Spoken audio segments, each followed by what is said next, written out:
wanted to create a convention that we felt like was truly built from the ground up to be very inclusive of everyone, like make everyone feel like they really belong in the world of fandom, because they do.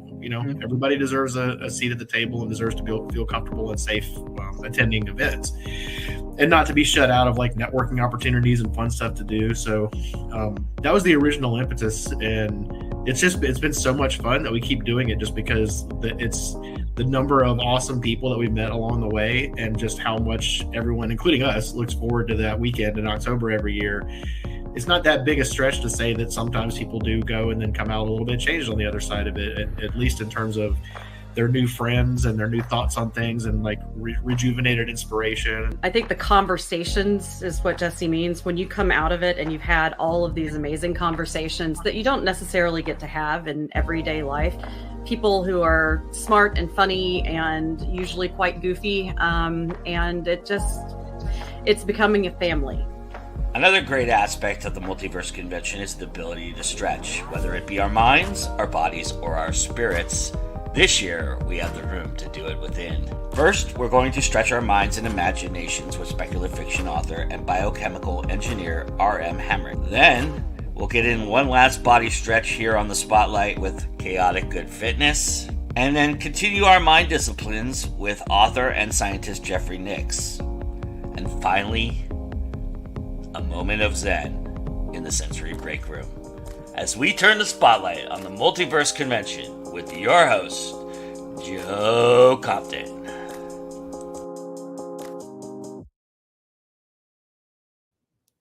Yes, hello everybody. We're live again with another spotlight on the multiverse, and I'm real excited for this show. I've got a lot of smart people with me today, so I'm real excited about that. So,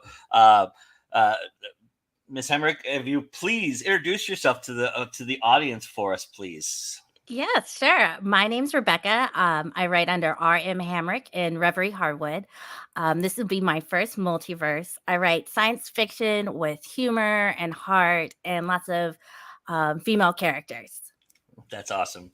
I was reading about the Space Odyssey adventure. We'll talk a little bit about that in a little bit. But I was curious, what made you sign up for Multiverse? What was it about Multiverse that you decided I've got to do this? It's been on my radar for a little bit now, but last year at Con Carolinas, I was moderating a panel on cryptobiology. and Bob Magoo was on the panel, and Allison Charlesworth, and I guess I did an okay job because Allison came up to me afterwards and invited me to apply to the multiverse. And so I skipped Con Carolinas this year because I'm from Florida. I'm in Florida right now. So both are kind of a long travel. So I knew I could only do one. So I skipped out on Con Carolinas and crossed my fingers to make sure that I could get to the multiverse. That's awesome. Well, that's pretty awesome that you chose this one to do. But I mean, Con Carolinas is awesome too. I think I was in the audience for that panel. Bob and I were supporting each other during that weekend, going to each other's panels and stuff. So I'm pretty sure I saw that panel, especially if Allison was there too, because then it would have been a double support for me. So, but yeah, that's awesome. You were the moderator? I was the moderator. Yeah. Nice. I like moderating panels because then I don't necessarily have to have the answers. Are you looking at, do you have some on your plate for Multiverse? Have you obviously you've gotten the schedule. So are you moderating a couple panels for us in October? Yes. Because I like to do panels that I don't necessarily know the answers to. I am moderating a panel on postmodern space propulsion. So just some rocket science, just some basic rocket science we'll be going over. Just a little rocket science, nothing too major or anything like that. No. Would you did you ever consider doing a presentation for the Learn track at all? No, I figured I would try to do this first and see how everything goes. Yeah, that's a smart move. I think I keep asking first timers that question, and I immediately go, you know what, that's a dumb question to ask, because really, I mean, you don't know what to expect going into this thing, so you're going to put your feet down and kind of get the lay of the land for the first time. Then, and then after that, there's always next year to do it, right? So that's yeah, I think that's a good approach. I think I've been contending something with a lot of first timers, and I'd be curious to get your thoughts on it. This is going to be an interesting year for first timers. I think probably the best year to be a first timer, because essentially, if we moved from a different location to another location, so we're all going to be kind of first timers for the first couple of days and everything. Everyone is going to be lost. Yeah. Yeah. What do you think about that? Do you like that? Does that make you a little bit more comfortable? Feel a little bit more comfortable about it, or are you going, "Oh man, I wish there was somebody here who knew what was going on"? I am. I probably, the Westin's so iconic, Yeah. but everybody kind of knows where that is. But it's actually closer to me now. Oh, nice. That works out. Yeah. That's awesome. So Multiverse is one of those experiences. Con Carolinas is very similar in a lot of respects. There's a lot of late night panels and things like that. What did you take? What was it? What did you take away from Con Carolinas that you think you'll bring into Multiverse? I mean, I love connecting with the authors and with readers, and grabbing all the books that I can. I think I like that kind of small community. I'm not really like something like Dragon Con scares the crap out of me. So like this is already like Con Caroline's Multiverse. That's already kind of pushing my introversion limits, and but in a good way, right? Because they both of them have the author's alley and really can kind of connect. And I'll probably just be always focused on just the writer's track, the author's alley type of, and I won't get a chance to do anything else. But I'm excited to connect with everyone. So you have a table you're gonna sell at this year? Yeah, Multiverse was really kind, and they've got half tables for us in the author's alley. I've got one, so I'll be bringing some of my books, and hoping to not carry too many of them home. Everybody, well, we're about to talk about the books so that we can give everybody a little taste of what they can expect, so they can go and stop by and talk to you about it. So I mean, you've been quite prolific. You've put out quite a bit in the last couple of years. I mean, was that kind of the idea for you? Did you hit the ground running and just kept going, or did you stockpile a little bit? How did you approach all of that? I've done a little bit of all of that now that now that you mention it. I first started when I had a full-time job, and I was just, can I do this? Is this something that that I want to do? And with I was able to get on Patreon. I was able to do some. I put out my Chasing trilogy through there, and my next series was Adelan Adventures, and that was a novella series. And I stockpiled some of those. Those were at one point I had them coming out like once a month, and it was pretty intense. And then I had an opportunity to sell the business I had in the medical field, and I went full time writing, and I want to say I'm writing faster, but I'm not sure that I am. Yeah, that's funny. I love that.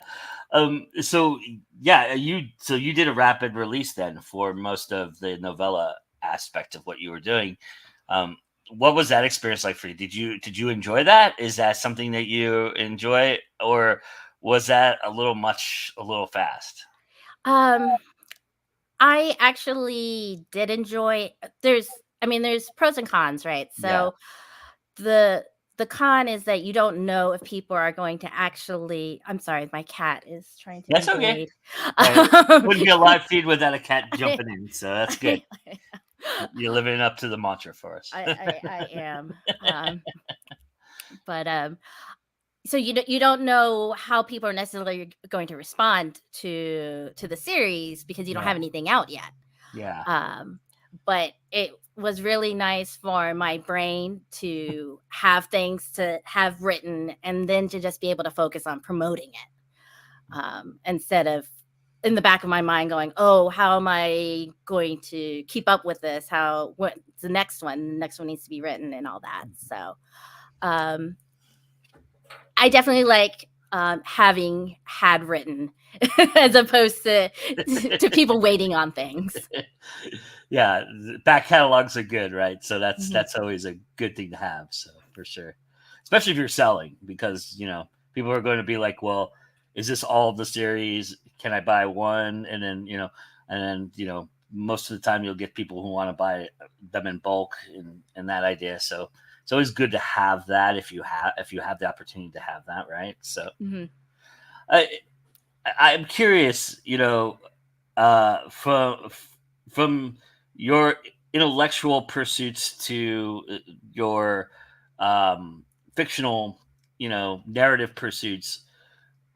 I'm curious what is similar about those aspects for you.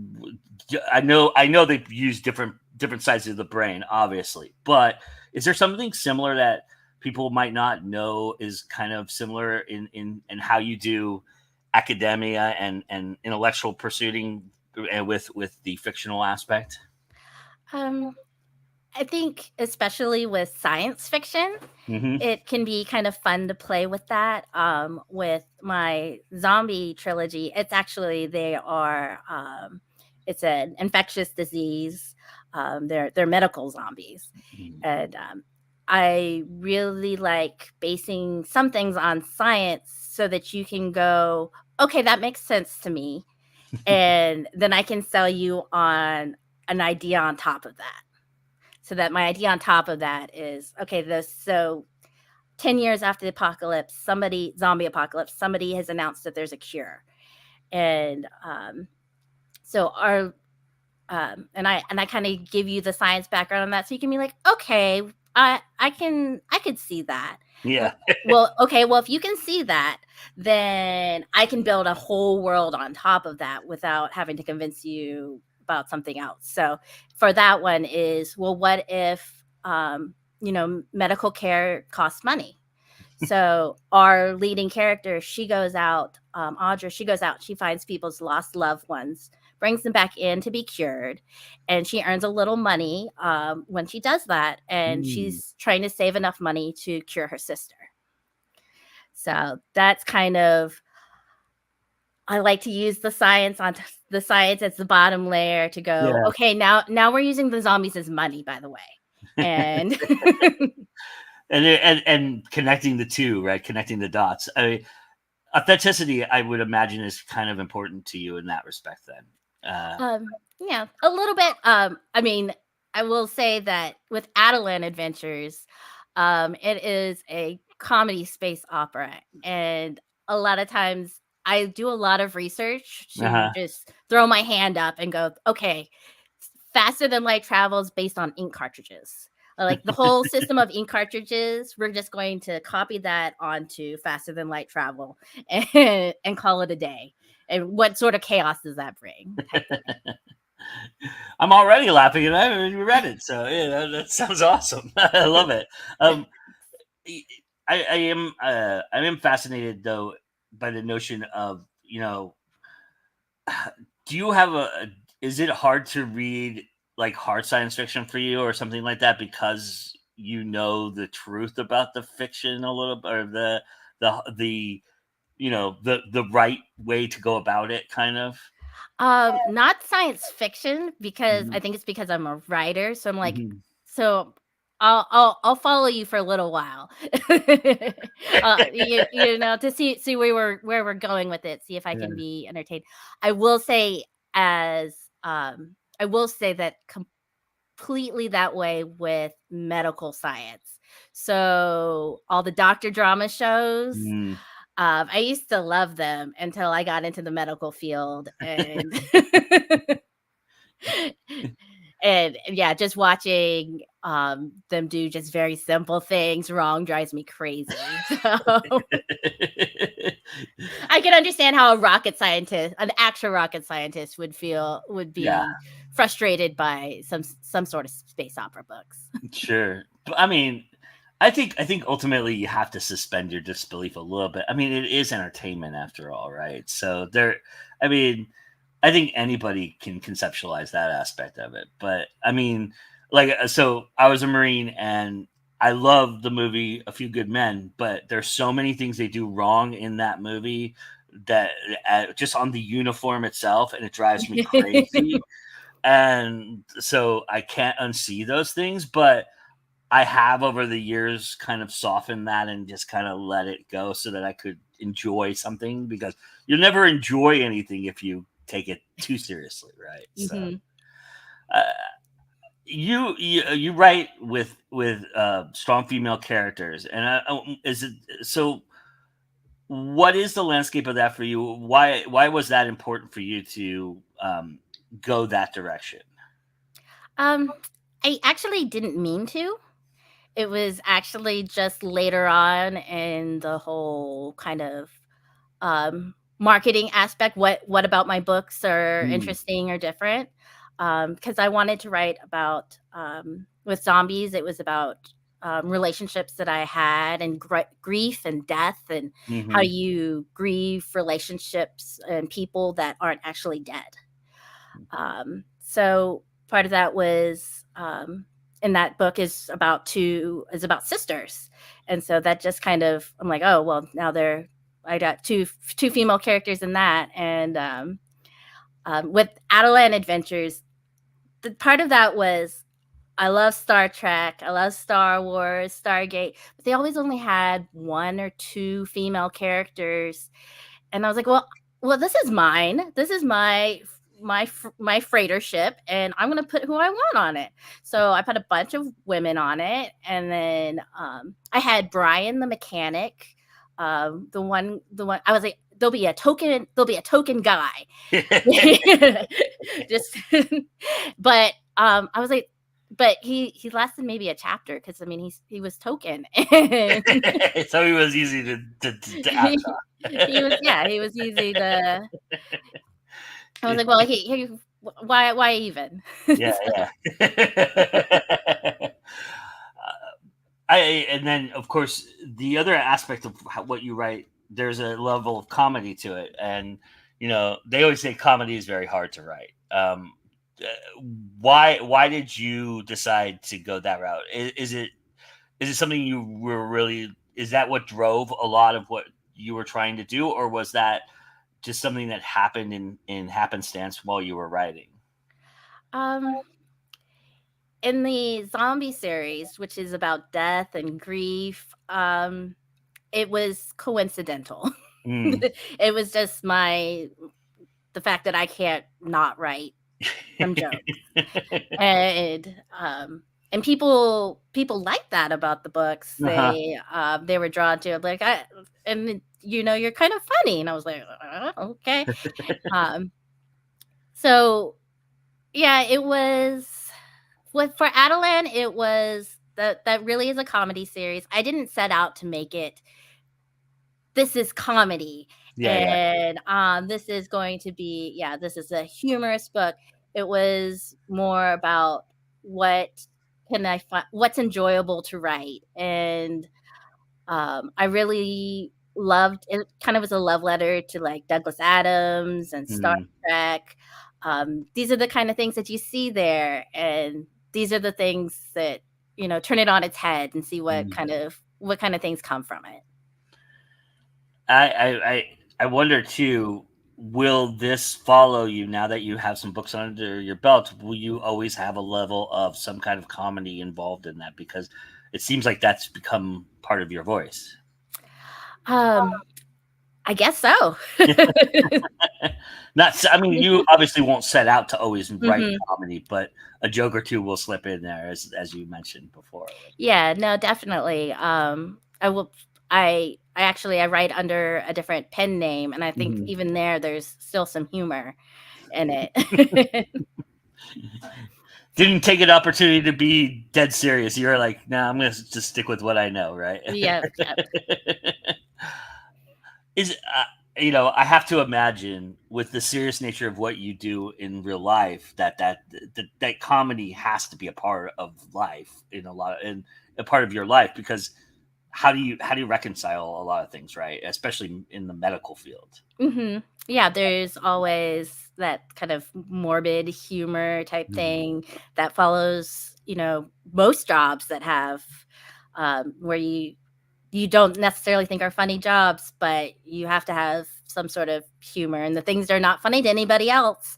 Yeah, But there's a lot of inside jokes, right? right, right.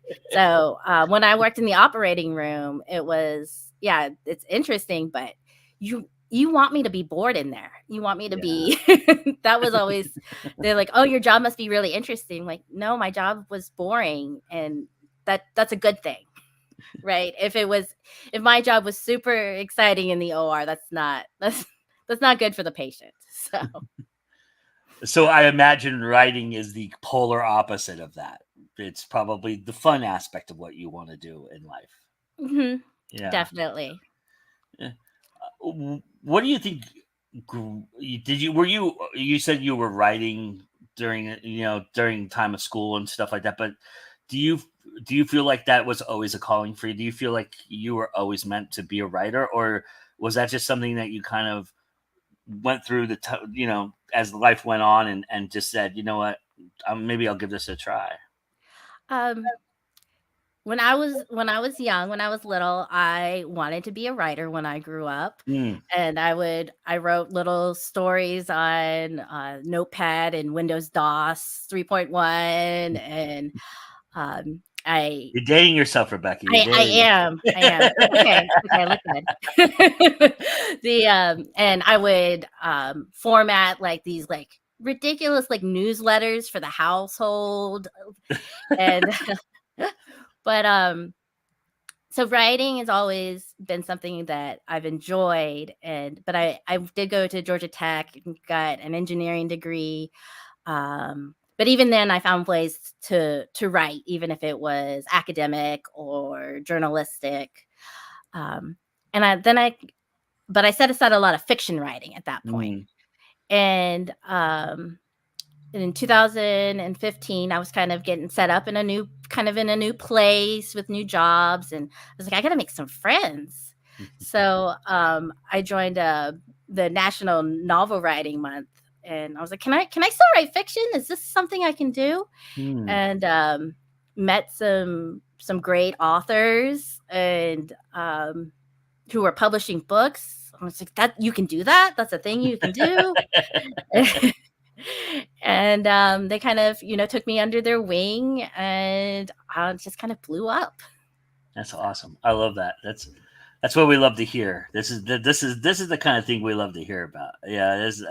I mean, so if somebody came to you and approached you in the way that you approach the Nano Group, what would be your sage advice for them? What do you think you would start with? How would you mentor them? Um, I mean, usually I get them before then. They go, Mm. what's that first step? And it's to find like-minded people, find people that are doing the things that you want to do, or are doing well at the things that you want to do, and they will help you out, and they'll keep Mm. you, on track, because otherwise it's very easy to set aside something that's such a solitary practice of, writing and putting down thoughts in such an organized manner. So it's good to connect with people who know what you're going through and can help you out along the way. So tell everybody a little bit about the space opera, because you mentioned the zombie series. You kind of went over Mhm. that.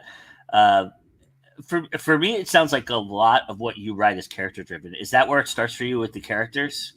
Yes, for Adeline, it was definitely the characters. You got to fill that ship with the crew. You're right. And so Well, I it, mean, nowadays, you could write something with AI where the AI is running the ship, I guess, but but even then, you're still talking about like connections and stuff. One of yeah, my one of my favorite series, Murderbot, the Murderbot Diaries, is yeah, he's an AI, but yeah, and he's well, very introverted too. But it's yeah. And then there's the Kubrick films, 2001, and mm-hmm.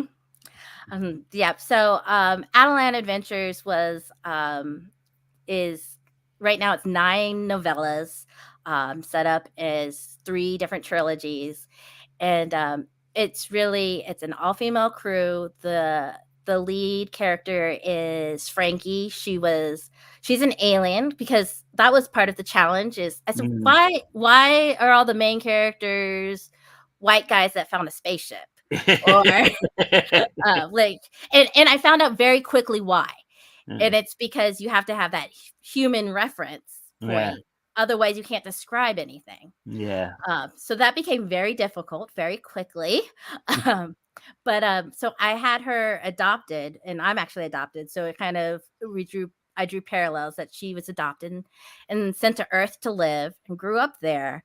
But she's very alien, pinkish skin that changes colors based on her emotions. So she's not good at poker. She's not good.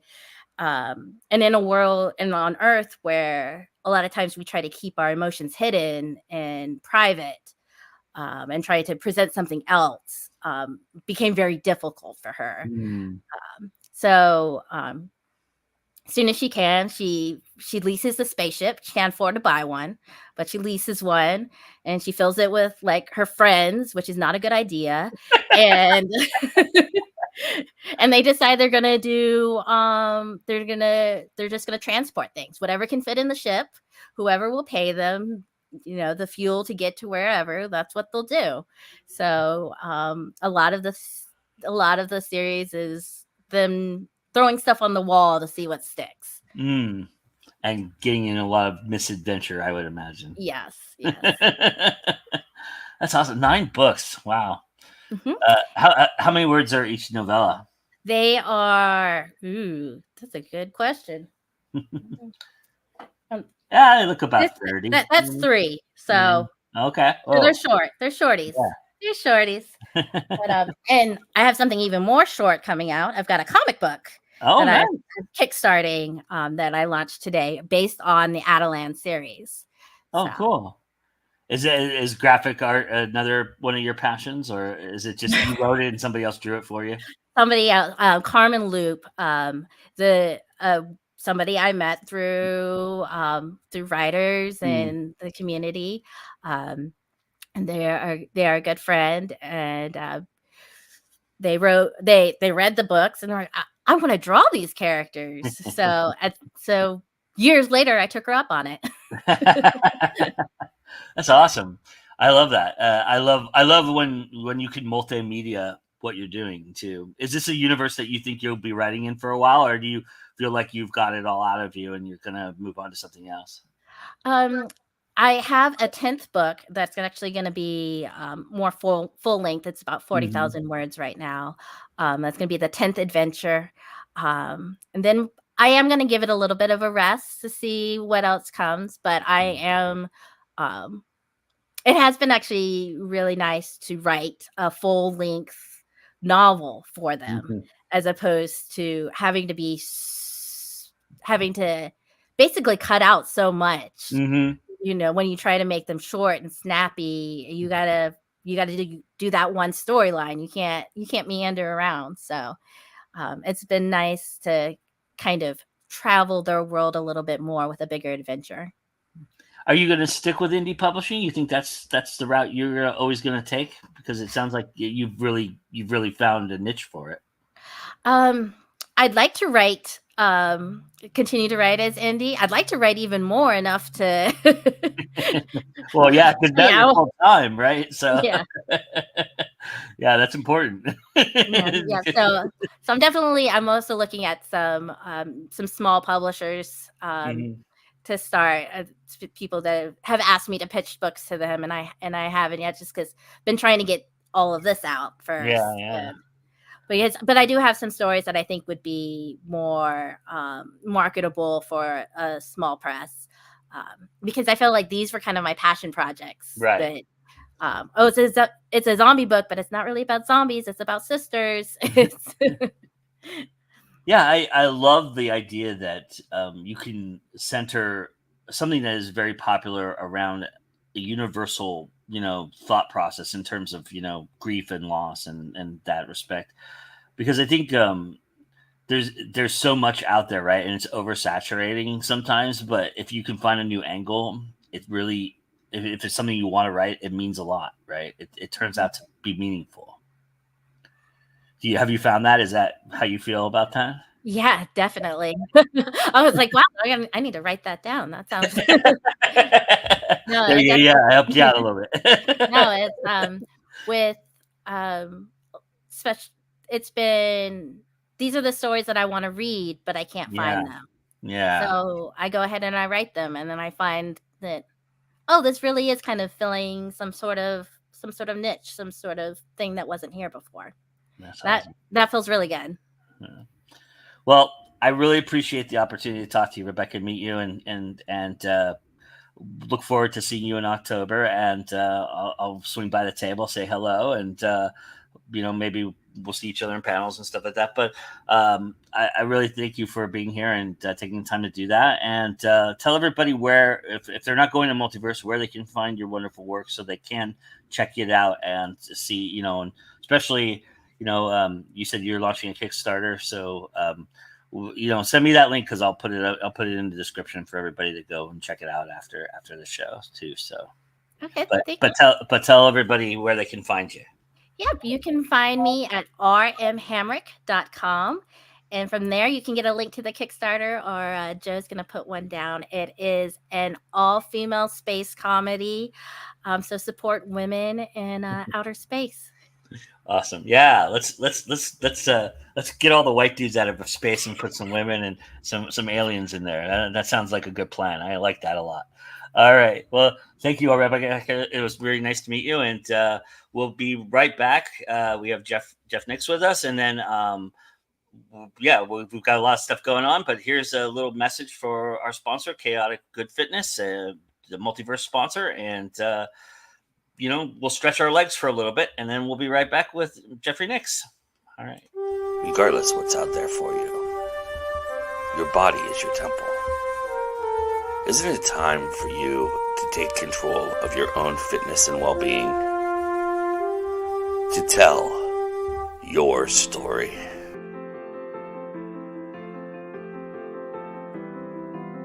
In Dungeons & Dragons, Chaotic Good is a character alignment that reflects one whose heart is pure, but who does not take the law at face value. They question authority and forge their own path based on their own value system and morals. They value freedom and individuality over social norms and rules. CG Fitness views fitness and health in the same way. We are client-centered, body-positive. We focus on the individual client's needs and goals without trying to fit them into the standards set up by the fitness industry. Each client has a unique background, goal, and body that deserves to be valued and considered when working together. We don't expect all of our clients to look, act, and feel or need the same thing. Some clients want weight loss programs. Some join us for the pain management and reduction. Others have worked with us for pre-surgical body change needs. No matter why you come to us, we will find a way to help you level up. There is no one-size-fits-all magical answer to fitness and health goals, and there is no one-size-fits-all body shape. There's no quick, easy route to take. Making health improvements is hard work, but we are here to guide you through the journey. CG Fitness is about making improvements at your pace for you. So now let's pull out your character sheet and roll for that initiative. So if you're interested in how Kira and her team can help you, you can go to chaoticgoodfitness.com/services. So choose your path to better health and good fitness, and tell your own story at chaoticgoodfitness.com.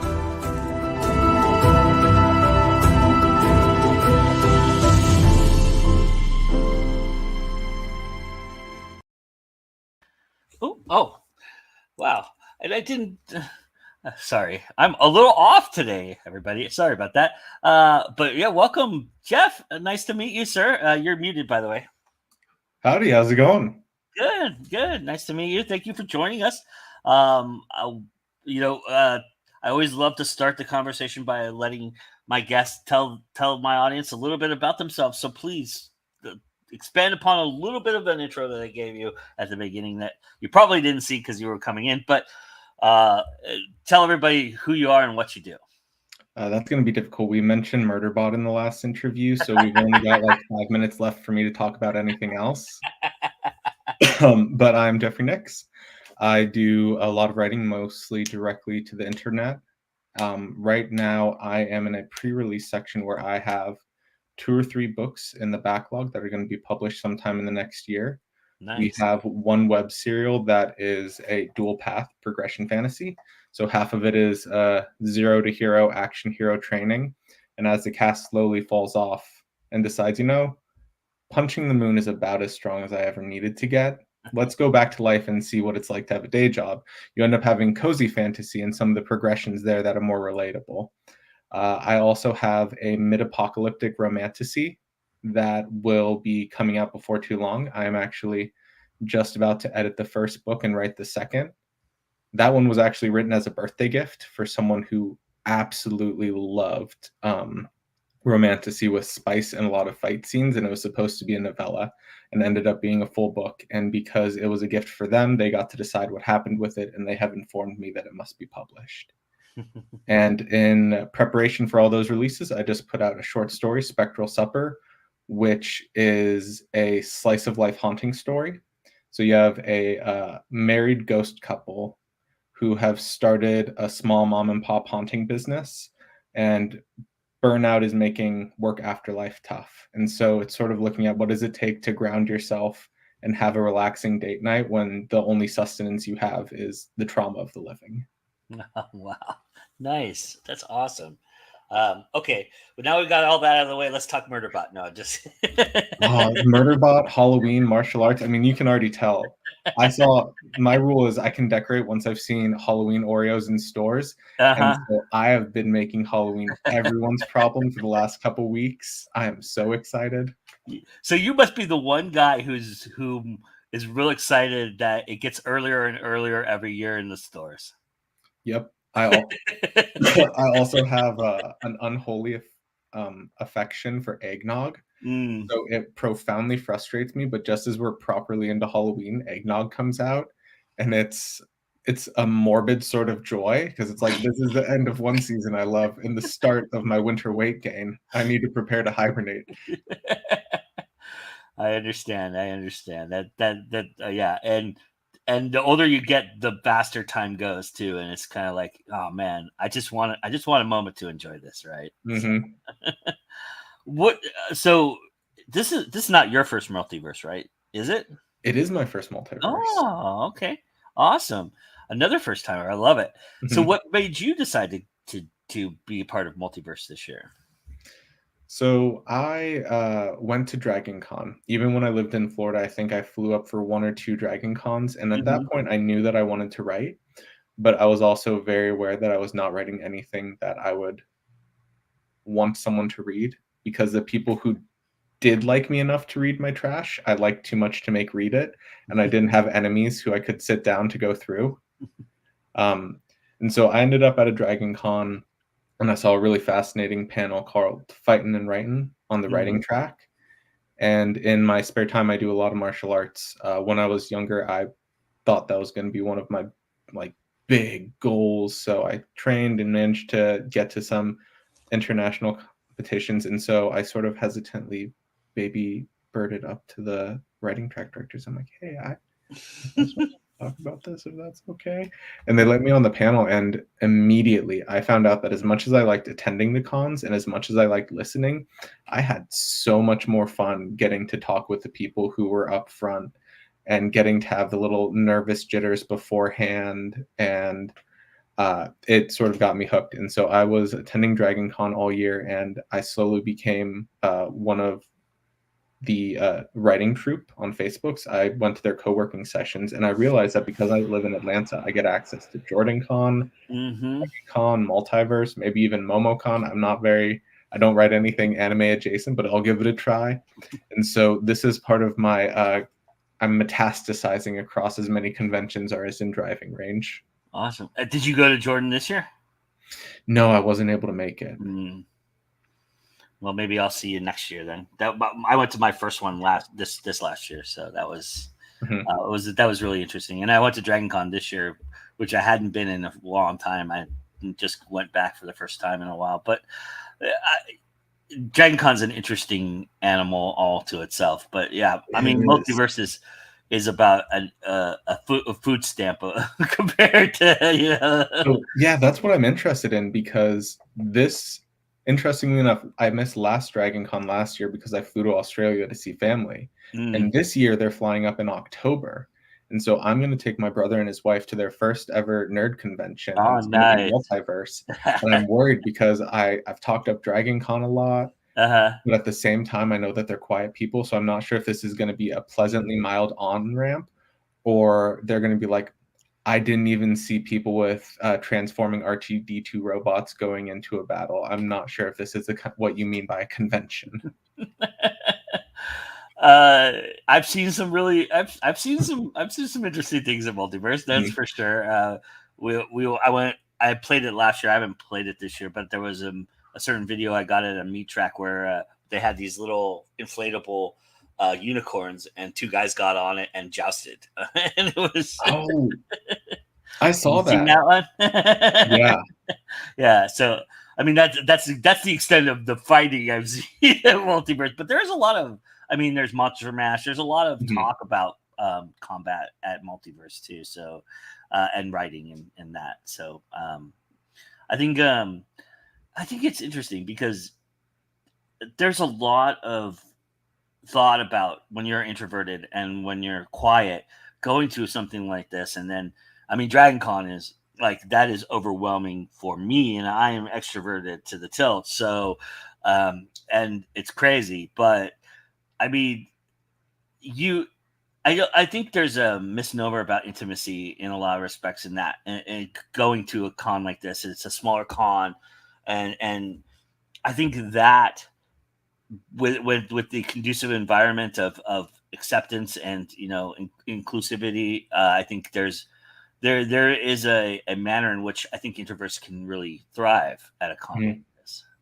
Yeah. So it might be the opposite of what you think for your family. So I don't know. We'll see, I guess. What are you looking forward to doing at Multiverse? Do you have your schedules? Did you get to put on some panels and stuff? Yeah. So I'm going to be on 3 on Saturday and 1 on Sunday. And I'm actually pretty excited. I love moderating and I love being on panels, but I tried to throttle back so I could get a feel for it before I invested 100% next year.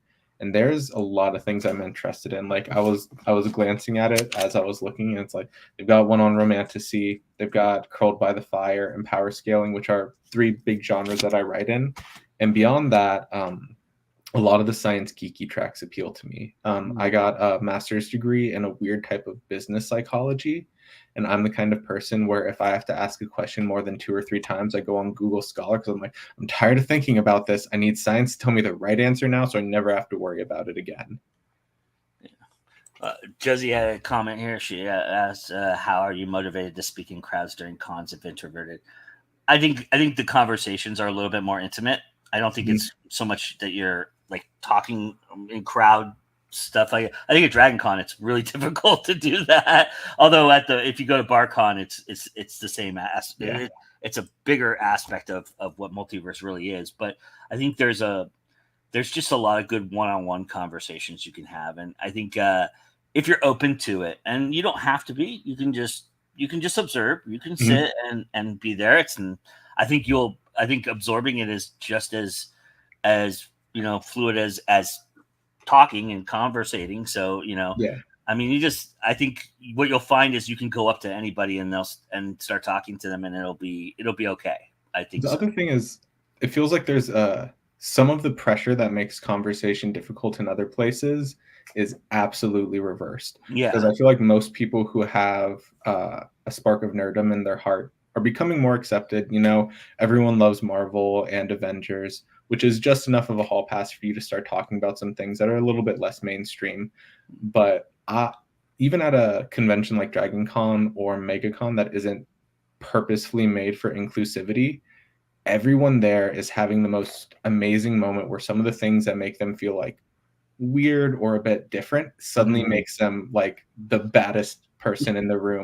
Like if you can sit down and you can tell me exactly about how the coefficient of friction means that Superman's flight would do something different, then suddenly you're a rock star. If you know every anime theme song and you can explain the differences of the words based on poor translation of Japanese, you're an absolute baller. And so it's much easier to speak at conventions because you have like a year of those things building up and just it's hard to stop talking at conventions. It is. That is very true. I love that. That's very, very true. I love that. We have another question that says, if you had to talk about a single topic for an hour straight, no moderator, just talking, what topic would you choose? Ooh, that's interesting. What I really like talking about how to redo something that was almost right. And so that's almost how all of my writing starts. I watch or read something that is almost exactly what I want. And so actually a lot of the way that I taught myself to write was getting the most inexpensive indie published books I can and the most poorly translated web serials, and seeing the places where I wanted to change things showed me a lot of the rules about writing. So it would probably be the last thing I have read that was almost right. So I just rewatched Beetlejuice, and that was the genesis of Spectral Supper, and I have more than one story plan from the perspective of ghosts or monsters. So each time I watch Beetlejuice, I walk away with a solid 2 hours of ideas about like, but what if you were actually a ghost? Like, what if you actually had to sit down and watch horror movies to make your own how to haunt list? Like, can you imagine the exact opposite way, where if you are a ghost and you're looking out a window, you're seeing someone, you're like, oh my gosh, that looks like the worst day of their life. They're so sad. They're sleep deprived. They're weaving side to side. That looks like the best weekend of my life. Let's go get them. Yeah. So yeah, I always have about an hour of conversation about something that was almost what I needed. I think that's interesting. I have actually lived this dream. So I got to moderate for an hour, wax poetic about, because I chased the dream of being a Hollywood screenwriter at one point in my life, and I got to experience what it's like to be, basically a chew toy for a while, and that's, I think, talking about it is really therapeutic for me. But it also, I think, it really, I wanted to turn it around and not make it a sad, woe is me story, and talk about what it meant to my creativity and how, to navigate that and to have realistic expectations when you do something like that. So I got to do that. That's another thing that I think is fascinating to talk about, is like the social need of a writer to want to collaborate and share, but the fact that it's completely solitary. I have actually been, over the past like 2-3 years, really explicitly trying to experiment with levels of collaboration, from having a designated brain dump buddy to seeing if I could get people to bounce back and forth. And I would say, if you'll talk to me for half an hour, you can have your own favorite self-insert character. We can agree on things that have to be done. And then the challenge is for me to turn this around to you in a week. And then you say, oh my gosh, I can imagine Mary Beth would do this next. And so, yeah, the idea of being a Hollywood script writer and having to see like the negative end of collaboration, that I could also talk to you about for an hour. Yeah, it's interesting. There's no doubt about it. But I also think that I'm a better person for having gone through it. So I don't look at it as, the worst 18 months of my life. I look at it as an interesting experiment in what I thought was real being not so real. You know what I mean? So that's kind of how I looked at it. But Mhm. Yeah, well, it sounds like you were really interested in conversations about certain things. So in moderating, how do you approach the moderating aspect for you? What is it about moderating that you enjoy? Because you said you really like it. So what do you like to do when you're a moderator? So I feel like questions are a fascinating sort of discipline in their own.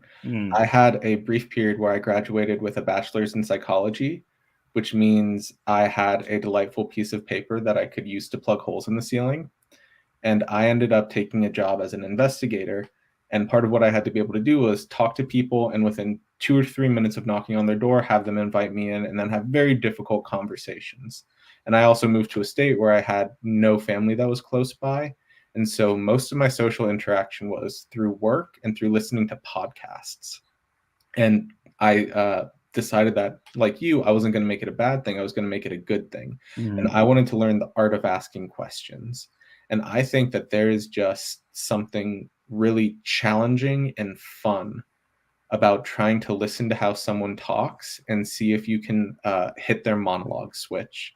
And it gives you this phenomenal, like, you probably feel it all the time since you get to do this every week, but you walk into a room and you have this like really warm feeling that everyone around you is an expert in something, and they could leave you like phenomenally changed as a human being. They could change the way you look at something that you never knew to look at before. And all you have to do is find the right question. And so at panels, my challenge is always to see how quickly can I find that question and how little can I speak while still making people applaud.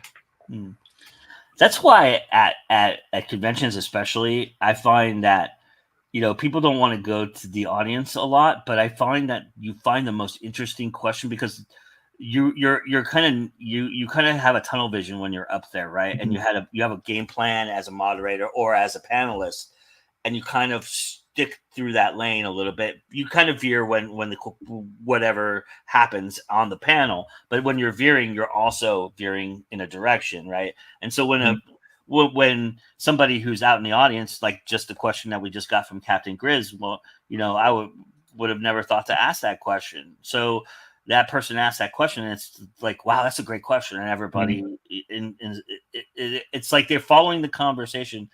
It's the reason why I think going to panels is just as important as being on them in a lot of respects. I talked about this before on the show and other shows that, I think learning is something that is important as an artist as much as doing is, and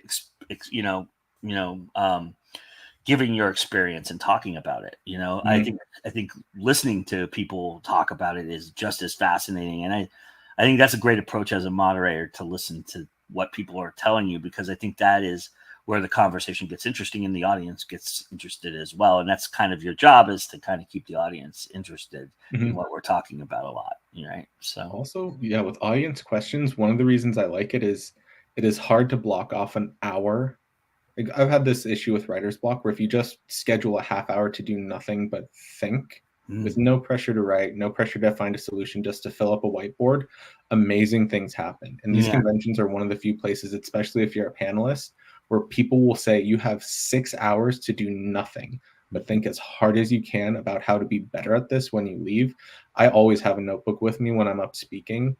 I also have a notebook with me because I give myself permission to buy 3 books, even though the TBR pile never gets smaller. But yeah, like the Cozy Fantasy panel, Curled by the Fire, I really want to go there because I was on a couple of Cozy Fantasy panels on Dragon Con, and it crystallized some stuff for me that made me think that I might be able to streamline a lot of the writing and get rid of some of the like back and forth, trying to figure out what would actually make the cozy subplots cozy.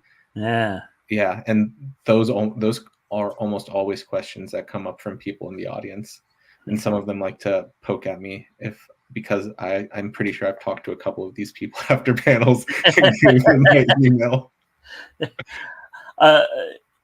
You're dabbling in romanticy, and I'm curious what your thoughts are on it becoming this new kind of trendy thing. I was just talking about this on Friday. it's not new. It's been around, but we just didn't call it something, right? It wasn't labeled romantasy for the most part. It was kind of invented into that realm. And romantasy also has a little bit more of a shift to it than what romantic fantasy used to have, and that's just the sign of the times a little bit. But I'm curious your thoughts on it being a trendy aspect. Is that something you think about when you're getting into that realm, or do you feel like I'm just going to write what I write and whatever you call it is whatever it is? So I feel like anyone who's been a professional author or a professional visual artist has had someone say, if you just write romance or erotica, or you just draw erotica, you'll be rich. Just do that. It'll solve your problem. Yeah. And I, like many professional authors, avoided it for a long time. So I knew it was popular, and that didn't make me want to write it. But so its popularity didn't factor in. My girlfriend loves reading K.F. Breene. And so we have frequent bets where if I lose, I have to read one of her books and she has to read one of mine if I win.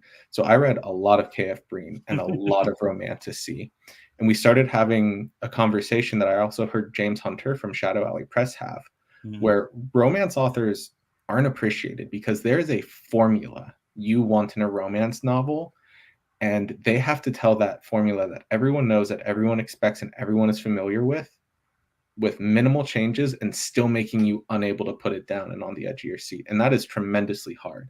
It actually relates to a psychology phenomenon called optimum distinctiveness. And that's for being in a group. Like, how can I be part of a group and the same as everyone else, but just different enough that I'm that guy in the group, that I'm the funny one in the group, or I'm the cook in the group while still not being different.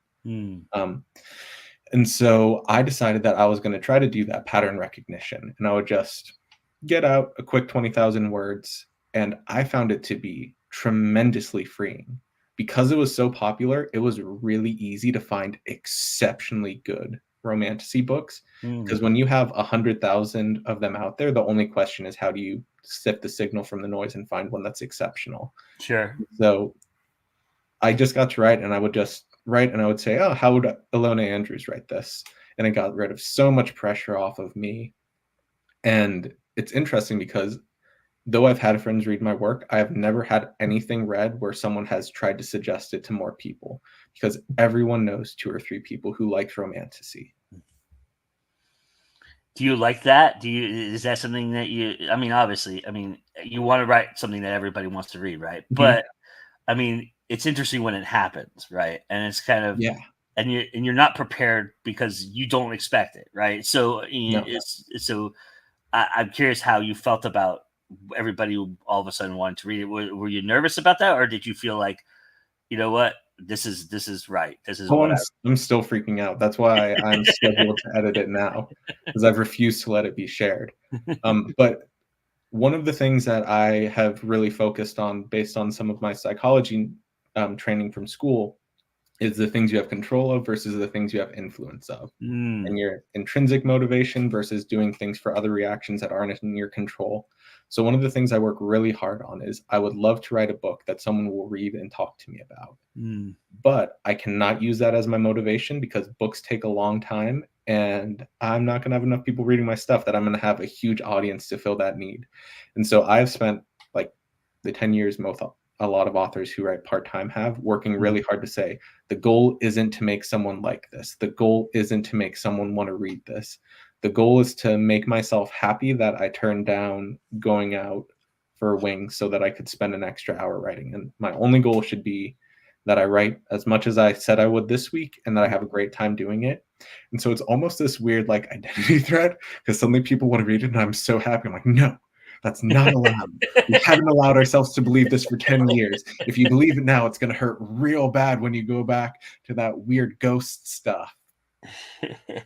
Yeah, you don't know what you got till you got it, and it's like, wow, okay. It is interesting when people want to talk to you about your stuff, though, and like really, they have interesting, fascinating questions, and it's the same thing. It's like when you're in an audience and when you're doing audience questions in a panel, it's you don't know what's coming, and when it comes, and you're fascinated by it, it's just like, that's the most riveting thing. I've never thought about that, and I've watched people answer those questions, like famous people, people who are used to it, and they don't handle it as well as I think they should, because I think they are so guarded about it. It's like there's canned answers, and then there's avoidance answers, and that aspect. And so I always look at that and go, that's if I give one of those, I need to make sure that I check myself with that, right? Because it's interesting.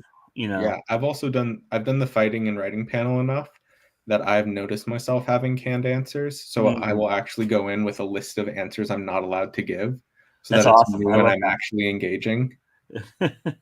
Yeah, you can definitely get stuck in the canned ones, or until the very end of Dragon Con, when I heard a panel with copyright lawyers, I didn't realize that I was wasting time saying Secret Web 01, Secret Story 2, and I was working so hard to not use the titles I was so proud of. And that probably impacted a couple people's cons. I wish I hadn't done that. Oh. I am curious too, from your perspective, being a scientist, being a martial artist, how much is authenticity important to you as a reader and as a writer? Do you find they're different in reading versus writing, or do you find they're the same? And are you looking for that? Is that something you notice? Because we were just talking about that, Rebecca and I, and so I'm curious your opinion on that conversation. Because you said you were a Marine. I bet that you would have strong opinions about any scene where people are stacking up outside a door about to make an entry. Yes, absolutely. And similarly, I bet that you've thought about writing that scene and you've ended up realizing you have a manual and that it's not fun to read. There was a quote someone used, and the authenticity isn't about the facts, it's about the feeling of truth. So there are some authors where I read them because they can teach me things and they can tell me a story in a way that'll make me learn something. Particularly rationalist fiction. Rational fiction is what I try to write in, which is just reasonable characters, low suspension of disbelief. Everyone is really trying to the max capability of their intelligence to pursue their goals. Rationalist fiction is teaching rationalism, which is overcoming cognitive biases and a bunch of other things. I will read that so I can learn things. Daystar, Eldon, Alexander Wales are some of the best in the business. I'll also read Mage Errant because that is science fantasy, and I learn more about crystals than ever before. Technically, ice is a rock. Learn that. That's how.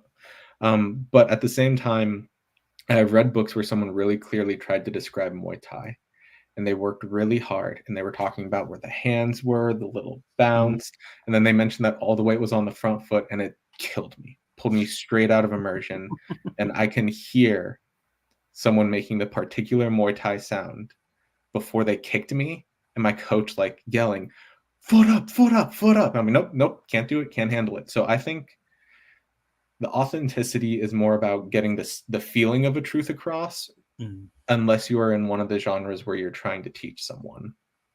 So are you more forgiving if you're into the story, or are you more critical? I think it depends on the deal that I made with the author when I picked up the book. If they wrote something and they said this is hard science fiction, then I'm less forgiving. But if I read up like some of the cheaper indie published romanticises, I don't expect anyone to make sense there. We all know what we're in it for. As long as they give me what I bargained for, which was like, I want to have a really fun time. I want there to be a couple of rude jokes. There needs to be an arbitrary and unnecessary fight scene. And then I'm cool with it if they don't have maximum authenticity. I have to say, though, the spicier the romantasy or the erotic element of it, the more I think it is authentic, and it's very interesting. Even if it's the craziest shit you've ever heard, it is like, wow, that I could see that, right? And that's an interesting feeling when you may not have ever experienced that, but you go, that I would really also be say real.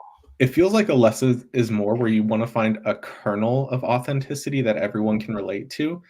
Like, I find talking about the feeling and the momentum of a fight is better than describing what you do with your hands. Because everyone has been in a conversation and they know what it's like to be on the back foot or to have someone controlling the pace. In spicy scenes, particularly in erotica, I had a friend who tried to write a realistic first sex scene, and it made me laugh to death. The first time the teeth clicked, the fact that you like pause and it's like, where do I throw my pants so I can find them after this?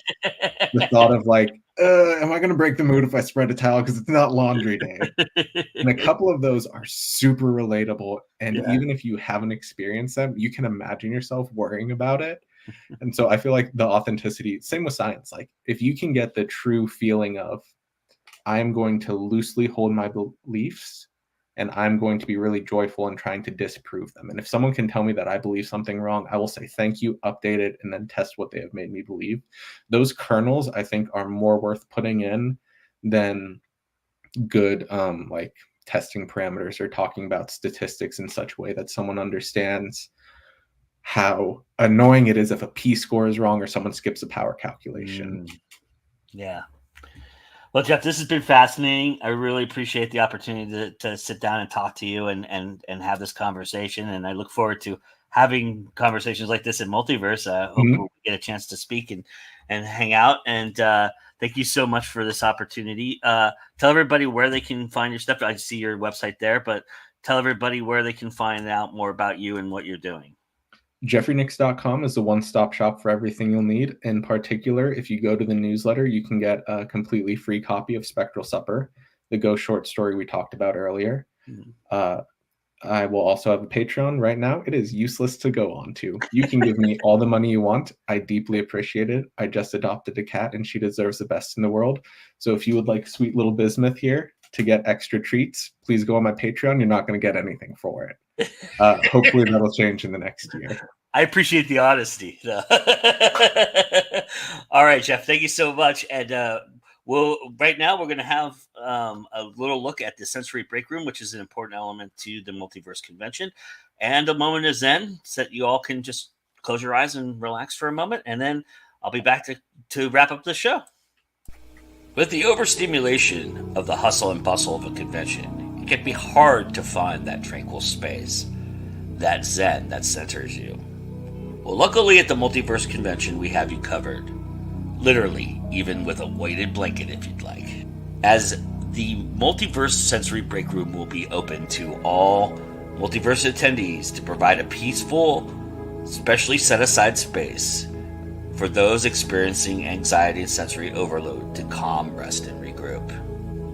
And in honor of that, the spotlight on the Multiverse and Go Indie Now want to offer you this opportunity for a moment of Zen.